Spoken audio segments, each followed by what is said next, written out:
જય હિન્દ મિત્રો, village of physical defence એકેડેમીમાં તમારા બધાનું ફરીથી હાર્દિક સ્વાગત છે. તો મિત્રો, આજે આપણે એસએસસીની નવી અપડેટ લઈને આવ્યા છે કે જે તમારો સવાલો છે. તો શું તમે ક્યાંક જાણ્યું પણ હશે કે શું વેકેન્સી વધી શકે, કેટલી વધશે અને ક્યારે વધશે. આ વિડીયોમાં આપણે એ વસ્તુની ચર્ચા કરવાના છે અને જોવાના છે કે અપડેટ હવે હાલ પૂરતી મતલબ શું કહેવાય કે એસએસસીનું મતલબ કઈ રીતના અત્યારે માહોલ કેવો છે અને ક્યાં પ્રોસેસ પહોંચી છે. તો આપણે વિડીયોમાં આપણે ટૂંકા વિડીયોમાં માહિતી લઈશું. તમારા ઘણા મૂંઝાતા સવાલો હતો તેનો જવાબ લઈને આવ્યો છું. ઓકે, તો ફર્સ્ટ ઓફ ઓલ અત્યારે વિડીયોની શરૂઆત કરીએ. તો ફર્સ્ટ ઓફ ઓલ આપણે જાણીએ કે અત્યારે શું મતલબ હાલચાલ છે. તમે શું કહેવાય થંબનેલમાં પણ તમે જોયો હશે કે રિઝલ્ટ તો આવી ગયું, પણ આપણું રિઝલ્ટ ક્યારે?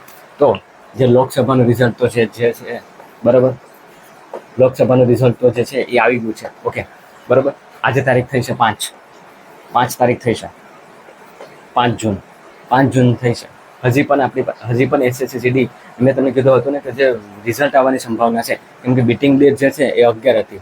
11 છે બરાબર, 11 જૂન બીટિંગ ડેટ છે. ઓકે, તો એ પહેલાં શું રિઝલ્ટ આવી શકે? યસ, એ પહેલાં રિઝલ્ટ આવવાની પૂરેપૂરી સંભાવના છે કે આપણું જે નોર્મલાઇઝેશન પછીનું જે રિઝલ્ટ જે છે એ આવવાની પૂરેપૂરી સંભાવના છે કે રિઝલ્ટ આવી શકે.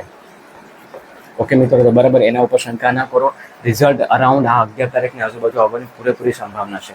તમે તૈયાર રહેજો, કેમ કે દેખો એને પછી RFID ચિપ પ્રમાણે રનિંગ કરવા માટે વાર નહીં લાગે. અને તમને ખ્યાલ ન હોય તો કહી દો, આર્મીનું પણ જે આખા ઓલ ઓવર ઇન્ડિયામાં જે ગ્રાઉન્ડ ડેટ છે એ જુલાઈ મહિનામાં આપી છે. યસ, અને એમાં આપણું ગુજરાતી છે. તો એસએસસીનું જીડીનું ગ્રાઉન્ડ પણ જુલાઈ મહિનામાં આવવાની પૂરેપૂરી સંભાવના છે. એને તમે નિગ્લેક્ટ નહીં કરતા. હજી પણ રનિંગ ન શરૂ કર્યું હોય તો શરૂ કરી દો. તમે કીધું હતું ને કે સેફ સ્કોર છે એ 75. યસ, 75 સેફ સ્કોર છે. તો સેફ સ્કોર ઉપર હોય રનિંગ માટેનું, શેના માટેનું? રનિંગ માટેનું, ફિઝિકલ માટેનું. તો તમે તૈયારી શરૂ કરી દેશો. અત્યારેથી સમય આપણી પાસે બહુ છે નહીં.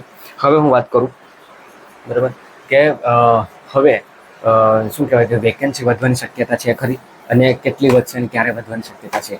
તો અત્યાર સુધી તો એવી આશા હતી કે વેકેન્સી નહીં જ વધે, પણ શું કહેવાય કે હવે એવી આશા જાગી છે કે વેકેન્સી વધી શકે. એનું શું કહેવાય કે અને વેકેન્સી વધવાના ચાન્સીસ એ માટે પણ છે કેમ કે જો આચારસંહિતા રિઝલ્ટ આવી ગયું બરાબર, તો હવે આચારસંહિતા પણ ખતમ થઈ જશે. તો એ આચારસંહિતા દરમિયાન એ લોકો વેકેન્સી ના વધારી શકે. અને બીજું રીઝન ઈપી છે. પહેલી વસ્તુ એ આચારસંહિતા અને બીજું રીઝન ઈપી છે કેમ કે બીજી ભરતી છે એ લેટ ગઈ છે. એ જાન્યુઆરી ફેબ્રુઆરી, મારા વિડીયોમાં તમે જોયું હશે કે એ ગઈ છે જાન્યુઆરી ફેબ્રુઆરીમાં એક્ઝામ એની બરાબર. તો એની પ્રોસેસ તો લેટ જ થશે. તો જેટલી બી વેકેન્સી 80,000ની પ્લસ વેકેન્સી અત્યારે પડી છે એસએસસીમાં બરાબર, તો જે ખાસ કરીને પેરામિલિટરી ફોર્સમાં, તો એમાંથી લોકો કદાચ થોડીક વેકેન્સી વધારી શકે. યસ, હું એવું નથી કહેતો કે વધારી દે શકે. યસ, શું કહેવાય માહિતી મળે છે કે વેકેન્સી વધવાની શક્યતા છે. અને એ કેટલી છે? અરાઉન્ડ 16,000ની આજુબાજુ, 16,000ની આજુબાજુ વેકેન્સી વધવાની શક્યતા છે. તો અત્યારે 26,400 સમથિંગ છે, તેમાં 16,000 નાખો બરાબર, તો અરાઉન્ડ કંઈક 42,000ની આજુબાજુ વેકેન્સી થાય એવી છે. યસ, 42,000 જેટલી વેકેન્સી થાય એવી છે. તો એક સારા સમાચાર છે, પણ હજી પણ આ શ્યોરિટી નથી. એવું કહેવામાં આવી રહ્યું છે કે આચારસંહિતા પૂરી થશે તો આમાં થોડો વેકેન્સીમાં વધારો કરી અને શું કહેવાય કે ફિઝિકલ લેવાની શરૂઆત કરી દેશે અને જલ્દી ફિઝિકલ આવશે.